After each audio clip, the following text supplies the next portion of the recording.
কেমন হবে যদি বেয়াদবির শাস্তি হয় মৃত্যু।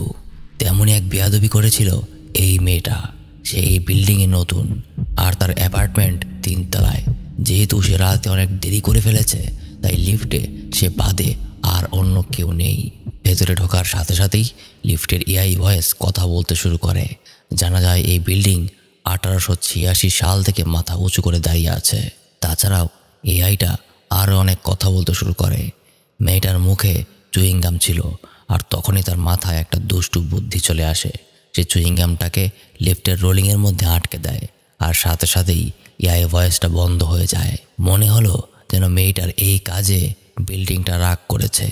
মেয়েটা এই বিষয়ে সন্দেহ হলেও সে তেমন একটা গুরুত্ব দেয় না। সে গ্রাউন্ড ফ্লোরে ছিল, তাই লিফটের 3 নাম্বার ফ্লোর সিলেক্ট করে। কিন্তু তখনই সেই লিফট উপরের দিকে না গিয়ে বরং নিচে নামতে শুরু করে। মেয়েটা চমকে যায়। এই বিল্ডিংয়ের নিচে কোনো ফ্লোর নেই, কারণ এটাই তো গ্রাউন্ড ফ্লোর। তাহলে এই লিফট তাকে কোথায় নিয়ে যাচ্ছে? এটা ভাবতে ভাবতেই হঠাৎ সেটা 3টা ফ্লোর নিচে গিয়ে থেমে যায়। মেয়েটা কোনো কিছুই বুঝতে পারছে না লিফটের পক্ষে কিভাবে নিচে যাওয়া সম্ভব। সে লিফটের দরজায় হাত দিয়ে মেরে সাহায্য চাইছে, আর ঠিক তখনই এআই ভয়েসটা আবারও কথা বলতে শুরু করে। সে বলে, সামাজিক সম্পত্তি নষ্ট করা খুবই বড় একটা অপরাধ, আর এর কারণে তার অবশ্যই শাস্তি পেতে হবে। মেয়েটা কিছুটা রেগে গিয়ে বলে ওঠে, এই আওয়াজটা কার? তখনই সেই লিফটটা আবারও নিচের দিকে নামতে শুরু করে। মেয়েটা বুঝতে পারে নামার গতি আগের চেয়ে অনেকটা বেড়ে গিয়েছে।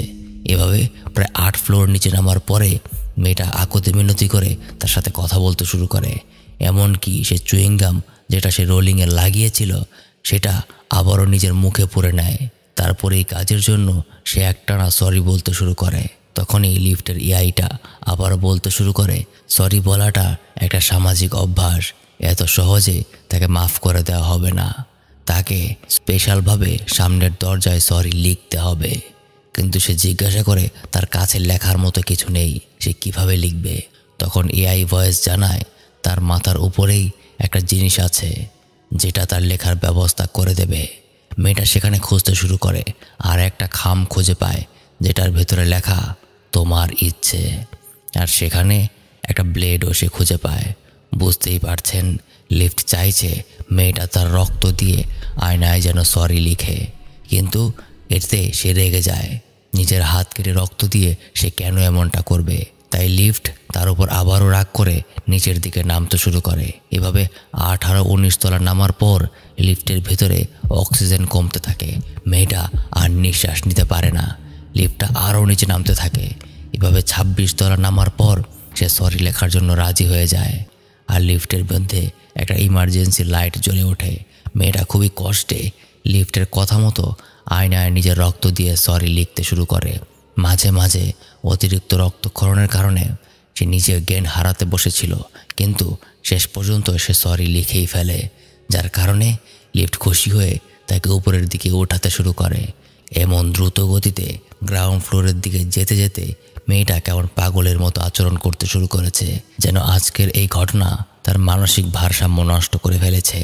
এভাবে একে একে লিফট পৌঁছে যায় যেখান থেকে মেয়েটা এর ভেতরে ঢুকেছিল, অর্থাৎ গ্রাউন্ড ফ্লোরে।